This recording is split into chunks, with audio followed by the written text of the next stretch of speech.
You're playing with a bunch of ingredients in the lab. How do you know which ones are going to be going into the formula? Dude, I obsess over ingredients like this. Like when I decide what the claim is that I'm trying to target, I am on my database looking at every single active that is, you know, potentially for that benefit. And then I'm looking at the studies the supplier has, and you always have to take supplier studies with a grain of salt because of course they're trying to sell you an ingredient. Yes. But certain suppliers will show us like, okay, these were the clinical results we had in vivo, and then we also did some in vitro testing to kind of determine why this might have been what we recognized. And I don't really listen to in vitro testing without the in vivo, but with certain types of testing that they show, I'm like, okay, well let me see if I notice a difference here. And I'm my ultimate guinea pig. And then I have a lot of people that become my guinea pigs, you know, as well. And so there was just a sweet spot of like 8 different complexes together that I really started seeing faster results with. And then when we got it safety tested and stuff, that didn't cause irritation in people. And the influencers we've been sending this to are texting me like soon as 3 and 4 weeks, like, oh my God, which I was expecting to take 8 to 12. So I'm really, that's amazing. I know. So I will not rest until I have read every single thing about every ingredient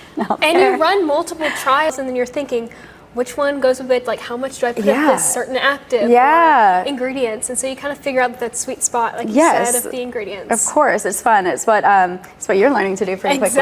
I will try 27 different versions before I know which blend I want to choose, because by the time it makes to clinical testing, like you've finalized the formula, you want it to perform well in clinical testing, and like my worst nightmare would be that it doesn't perform very well, and I'm like, ah, shoot, I should use this other one, because then are you going to pay $80,000 to go do the clinical testing again? Most brands wouldn't.